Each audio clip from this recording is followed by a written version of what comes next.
Obrigado, Luiz. Uma boa noite a todos e a todas. Obrigado por terem vindo, pela presença. É um prazer estar aqui de novo com vocês.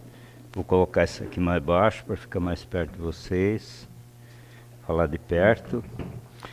Então, lei da ação e reação. Primeiro vamos falar um pouquinho da leitura do Luiz. O Luiz leu o Código Penal da Vida Futura, que é o capítulo 7 do livro O Céu e o Inferno, do Allan Kardec. Esse livro, ele praticamente é uma explicação da lei de Deus. É um livro que a gente não lê, não é muito comentado no meio espírita. A gente busca mais o livro dos Espíritos, o Evangelho, o livro dos Médiuns. E esse aí, a Gênese, a gente não busca muito. Mas para quem tem interesse, são 33 códigos. O Luiz leu 3. Ele não poderia ler os 33, senão tomaria quase metade da palestra. Se tiverdes fé, vos mandarei um Consolador, que recordará os ensinamentos que vos deixo agora, e trará outros que ainda não estáis preparados para entender. Isso é uma promessa do Mestre Jesus antes de nos deixar, antes de fazer o sacrifício na cruz.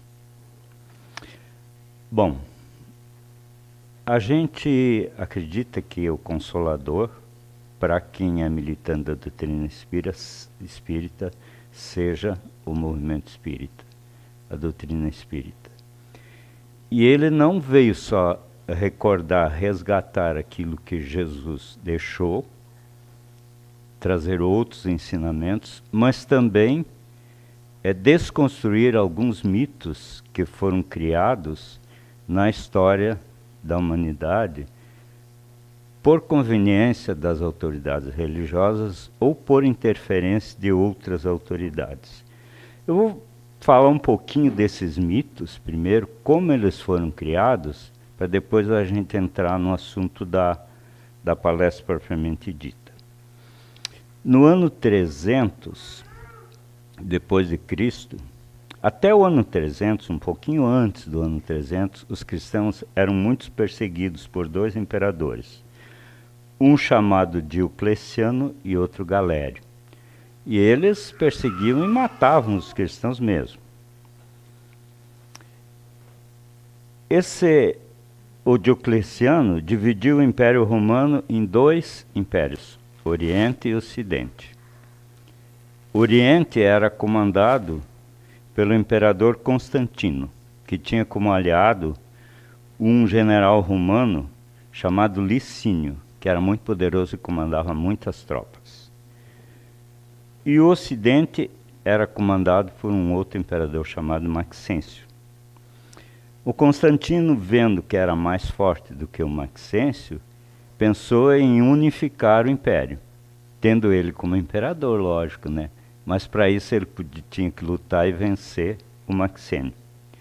Isso aconteceu numa batalha em cima de uma ponte chamada Ponte Milvia. E a Batalha da Ponte Milvia é famosa. Um dia antes da batalha, o Constantino declarou, não se sabe se é verdade ou não, que viu no céu uma cruz em chamas. E isso era um sinal para que ele se convertesse cristão, o imperador romano, que era pagão. Olha só, o Império Romano, a metade do Império Romano já era cristão, e a metade não era. Então o Constantino pensou o seguinte: bem, se eu continuar perseguindo os cristãos, matar os cristãos, eu vou matar metade do Império, o Império vai ficar fraco, os bárbaros invadem eu e tomam conta. Se eu perseguir os pagãos, também metade do Império vai ficar contra mim e os bárbaros vão enfraquecer o Império, os bárbaros invadem eu. Então ele tinha que fazer uma mescla, ele tinha que fazer alguma coisa ali que servisse para os cristãos e servisse para os pagãos. E o que ele fez? Ele teve a batalha da Ponte Milvia, ele venceu, se tornou imperador de todo o império, E daí convocou, como ele era cristão e imperador, tinha se declarado, convocou juntamente com o Papa e todas as autoridades religiosas, um concílio. Concílio é a reunião de toda a cúpula. Concílio de Nicéia. Ele disse, bom, agora eu vou resolver essa questão. Aí foi que Jesus passou a ser Deus.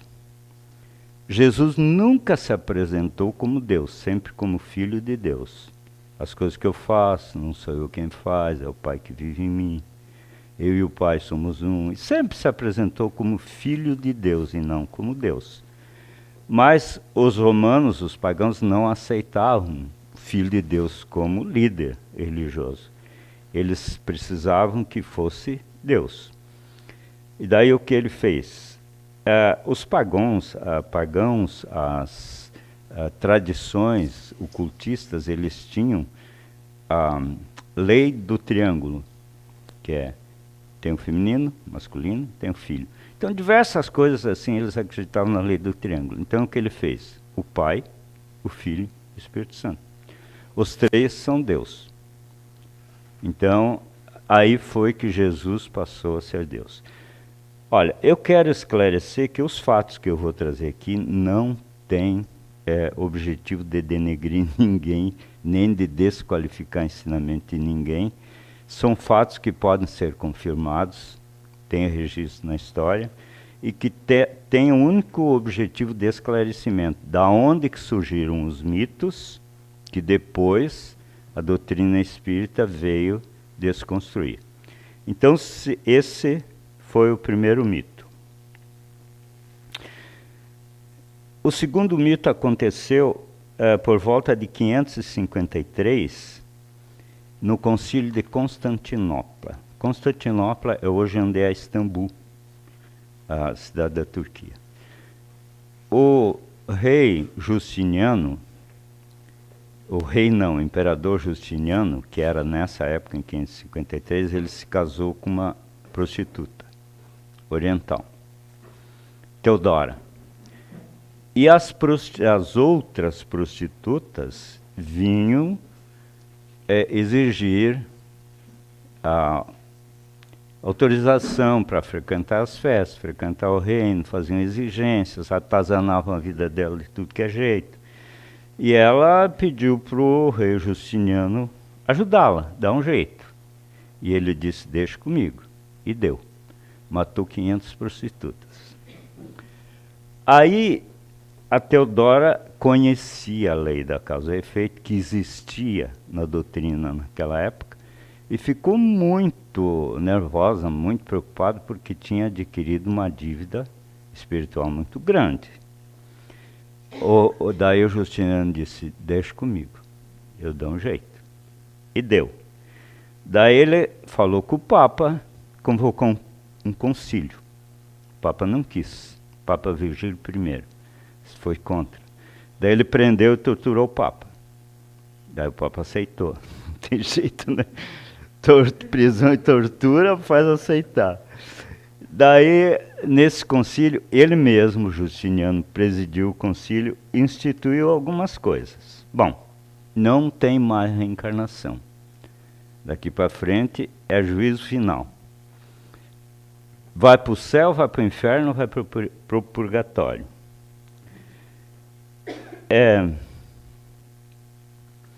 Perdão dos pecados sem reparação do mal. Não precisa reparar o mal que fez. É só vir se confessar, recebe um perdão e acabou. Daí a Teodora resolveu o problema dela. Lógico, ficou com a consciência tranquila. Criação de um demônio poderoso. Demônio é perigoso. Ele pode te pegar. Mas se tu vier para cá, a gente protege você. Só que tu tem que fazer aquilo que a gente diz para você fazer aqui, aquilo que a gente manda. O pecado original. A criança já nasce com pecado. Você vê só um budista quando nasce, os que estão encarregados da formação dele, da educação dele, assumem o compromisso de fazer com que aquela pessoa se torne boa e útil. De cultivar naquela pessoa o que ela tem de melhor e útil. Nós quando nascemos, somos culpados. Não, mas não fiz nada, acabei... Não, mas... culpado. Atrapalha, a culpa atrapalha bastante. Bom, vamos pular um pouquinho para frente, então. Século XVI, Martinho Lutero, ano de 1500 a 1600. Ele ficou indignado por causa dos abusos que aconteciam na igreja, porque com esse negócio de perdão dos pecados sem reparar o mal, eles passaram a vender o perdão. Daí eles chamam de venda de indulgência. A pessoa tinha dinheiro e ia lá, pagava. Não, tinha muito pecado, a pessoa estava preto de pecado. Daí dizia assim, não, então é o seguinte, tem que rezar 5.000 Padre Nosso e 10.000 Ave Maria. Meu Deus, como é que eu vou fazer isso? Não, você paga aqui e os monges rezam para você. E você, de qualquer forma, vai ser perdoado. E assim, eles vendiam. E às vezes nem rezavam, vendiam simplesmente. O celibato estava sendo meio deixado de lado pela igreja. Tinha um papa, se não me engano, Alexandre, não sei que número lá, tinha 8 filhos. Daí eles disseram assim, não. Daí o Martinho Lutero, um alemão, bispo, naquela época era Império Germânico, decidiu que ia enfrentar isso. Mas ele era filho de gente que não tinha muito recurso e não tinha poder para enfrentar o clero. Mas a elite, os ricos, a burguesia, a classe dominante naquela época, disse, não, espera aí. Você coloca ali algumas coisas que nos interessam e nós te apoiamos. Daí eles, então tá bom. O que vocês querem? Nós queremos um céu que nós podemos entrar, porque estão dizendo que rico não entra no céu. E que para entrar no céu tem que dar quase tudo que a gente tem que dar o dinheiro para eles, dar 10%, ainda comprar o perdão dos pecados. Ele disse assim, tá. Então ele foi, pensou, reuniu. Olha, é o seguinte, o céu é assim. É um lugar onde tem anjos cantando, outros tocando harpa, outros servindo manjares deliciosos. E Deus está sentado num trono de ouro, em absoluta inércia, e os que vivem lá no céu, fazendo reverência e homenageando Deus, cultuando Deus. Os ricos ficaram ótimos, porque eles iam morrer e iam para o céu, e eu continuar fazendo a mesma coisa que eles já faziam aqui, ou seja, nada, ócio inútil. E os pobres também ficaram contentes, porque pelo menos eles viram a possibilidade de depois de morrer, ter a vida que os ricos já tinham aqui. E agradou a todo mundo. Então, essa ideia de céu, da maneira que foi passado para nós, de um lugar, surgiu dali. E contrapondo o céu tinha o inferno. O inferno, então, era o lugar contrário do céu, de sofrimentos e essas coisas. Bom, um mito que eu não falei aqui, que não está aqui, que eu não vou contar a história de como foi criado, mas que nos interfere enormemente na nossa vida, é o mito do maniqueísmo. O que quer dizer maniqueísmo? O bem e o mal estão separados. Aqui está o bem, aqui está o mal. Se o bem sou eu e ela é o mal, isso justifica que eu faça o quê? Destrua o mal. Então, muitas coisas, muitos horrores acontecem no mundo por causa desse mito do maniqueísmo. Alguém que se acha que incorpora o bem e o outro incorpora o mal. Então eu pego minha sombra, jogo em cima da sombra dela, eu não tenho mais sombra. Só ela. Então nós temos guerra contra o terror, né? Um governo cristão de um país declara guerra contra o terror e mata milhares porque os outros representam o mal. Por outro lado, nós temos muçulmanos, por exemplo, que olham para o Ocidente e acham que é pura promiscuidade, prostituição, e é o reino do Satã, e também deve ser destruído. E eles acham que o mal está aqui.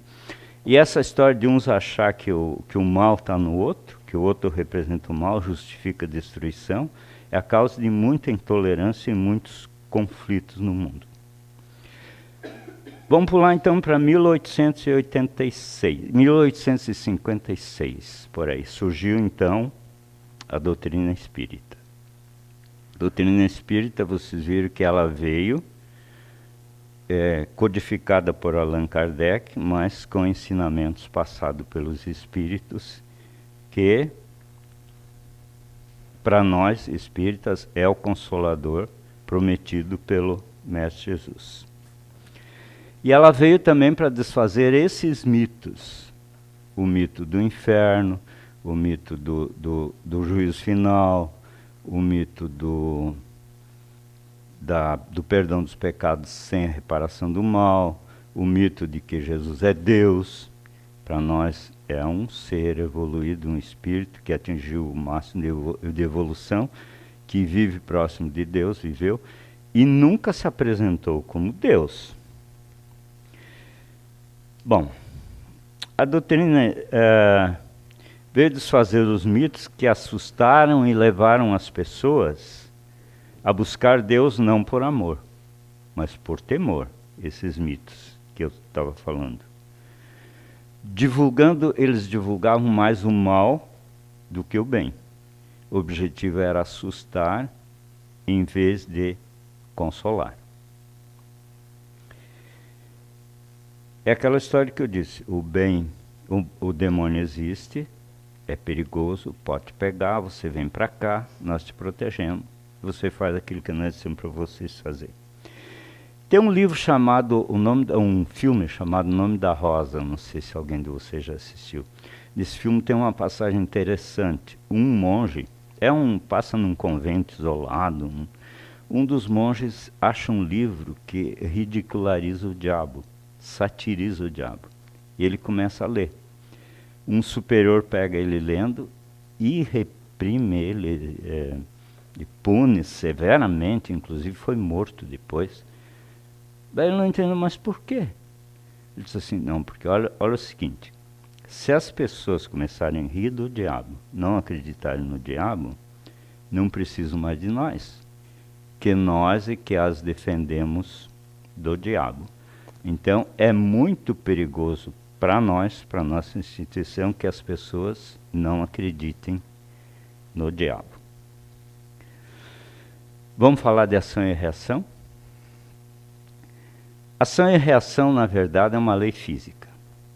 Uma lei do mundo da física. É a terceira lei de Newton. Isaac Newton era um cientista inglês que viveu entre 1643 e 1727 e que criou muitas teorias matemáticas, cálculo integral, diferencial, que é o terror das pessoas na faculdade, não consegue aprender de jeito nenhum. E criou também as 3 leis de Newton, que é a primeira é a lei da inércia. Todo corpo em movimento permanece em movimento, se nenhuma força atuar em contrário. Lei da dinâmica, força igual a massa vezes aceleração. Eu sei isso porque eu estudava isso. E também não vou esmiuçar, porque não é o caso da...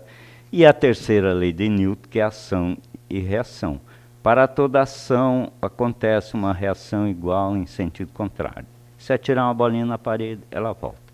Se eu andar, eu empurro o solo para trás e vou para frente. Um avião com uma turbina ligada, empurra o ar para trás e se desloca para frente. Essa é a lei da ação e reação de Newton em causas mais... A lei de causa e efeito é uma lei moral. É uma lei de crescimento. É possível resgatar o mal que fizemos fazendo o bem. O apóstolo Pedro, ele fala assim, o amor pode cobrir uma montanha de erros, que às vezes é traduzido como pecado. Muitas vezes a gente ouve falar em karma. Karma é diferente de lei de ação e reação. Karma é uma lei de fatalidade. Se matou, tem que morrer. Se roubou, tem que ser roubado. E isso existe mais no hinduísmo, em outras civilizações orientais. E é uma lei um tanto quanto estranha, porque, veja bem, se isso fosse assim, o mal nunca acabaria no mundo, se perpetuaria, porque sempre é preciso a pessoa que praticou o mal sofrer um mal igual. Na lei de causa e efeito, por exemplo, alguém que matou muita gente e praticou muito mal, prejudicou muita gente, ele pode voltar como médico e curar muita gente, salvar muita gente e resgatar o mal que ele fez praticando o bem. É uma lei de progresso espiritual, é uma lei de evolução. É uma lei divina, universal, que promove o acerto da nossa contabilidade espiritual. O mal que nós fizemos, nós temos que fazer um bem para resgatar. É uma lei de justiça, porque respondemos por nossas ações. Olha só, por exemplo, um animal. Um animal ele tem instinto, e o instinto ele tem uma programação de comportamento. Ele não faz as escolhas que nós fazemos. Mas a nós foi dado inteligência, pensamento e vontade. E esses três faz com que tenhamos livre-arbítrio, quer dizer, capacidade de escolher entre aquilo que nós queremos. E o livre-arbítrio ele nos liberta do automatismo, de comportamento automático. Mas, por outro lado, ele nos aprisiona. Nos tornamos escravos das consequências das nossas próprias escolhas. Não tem como escapar.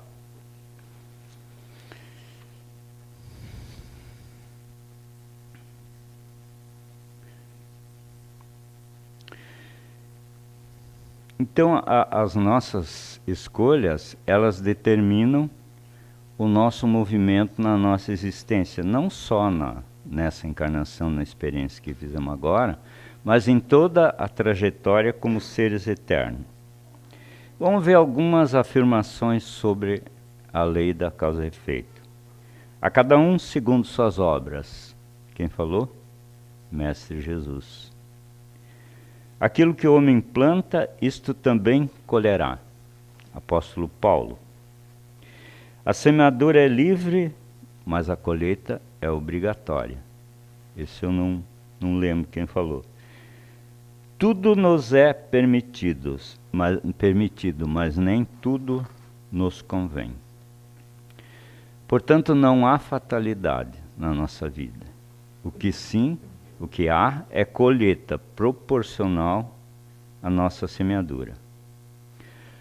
À luz da doutrina espírita, existe só uma fatalidade que nós não podemos escapar, que é a lei do progresso, a lei da evolução. Todos estamos destinados a evoluir e voltar, nos tornar próximos de Deus, próximos de onde nós viemos.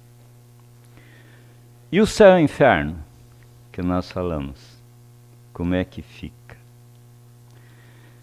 Não existe céu ou inferno como locais geográficos, como aquela forma descrita anteriormente, né?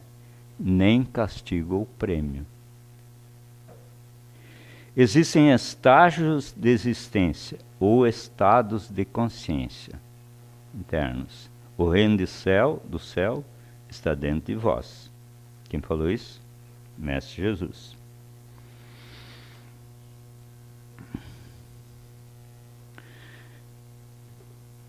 Os estados de consciência eles podem ser melhores ou piores, à medida que orientamos nossa vida pelas leis sábias e justas escritas na nossa consciência por Deus.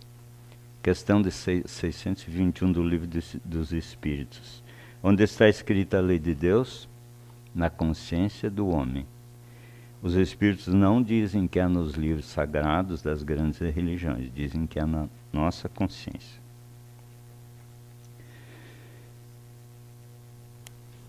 Tem um livro do André Luiz, que ele fala sobre justamente isso, a lei da causa e efeito. Mas é um livro que traz mais estudo de casos. É bem interessante, porque eu não fiz isso, eu preferi dar uma visão geral e os princípios básicos, porque eu acho que é mais importante para entendermos, e os mitos de onde vieram e como foram desconstruídos pela doutrina espírita.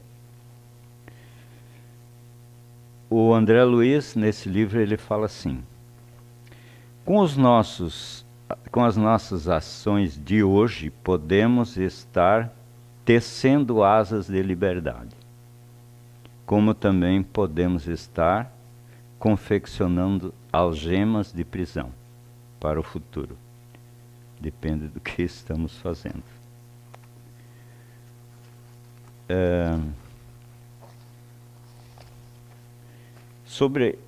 Eu vou voltar um pouquinho, falar um pouquinho, tem um tempinho ainda, sobre a história do diabo. Os institutos de pesquisas sérios fizeram hoje pesquisas sobre se as pessoas têm medo do diabo, têm medo de ir para o inferno. E ficou constatado que isso não afeta mais a humanidade. Mais ou menos, em torno de quase 100% das pessoas não têm mais medo do inferno, nem têm medo do diabo. E essa pesquisa incluiu as penitenciárias e os órgãos públicos de Brasília. Vocês veem que tá interessante. Um dos nossos legítimos representantes morreu, desencarnou, foi para o céu. Chegou lá de Brasília, um legítimo representante de lá. Daí chegou lá, o seguinte, eu sou do alto escalão, como representante do povo lá no meu país, no Brasil, então eu quero um tratamento especial, preciso de um tratamento especial. Daí ele recebeu a resposta: pois não, a gente dá para quem vem, que é um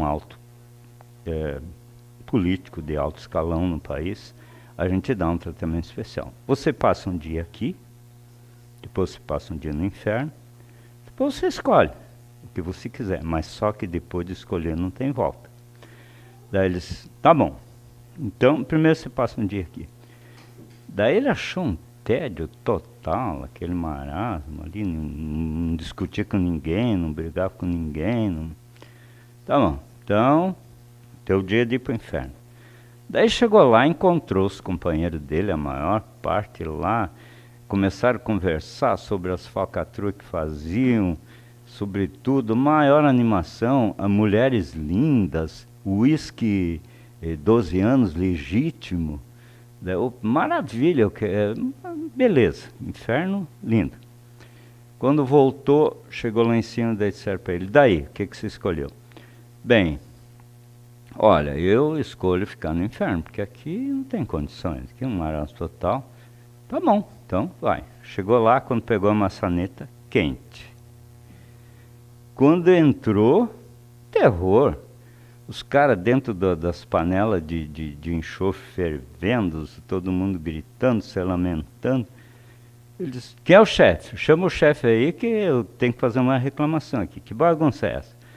Daí o Gabiru veio, daí diz assim: o que você está tumultuando aí? Qual é o teu negócio? Daí ele diz assim: não, é que ontem eu estive aqui e não tinha nada disso aqui, estava uma beleza, e agora hoje como é que está? Ele disse: não, é que ontem era campanha política, hoje é o normal daqui do inferno. Então tá. Então foi um prazer estar com vocês. Uma boa noite a todos. Até a próxima.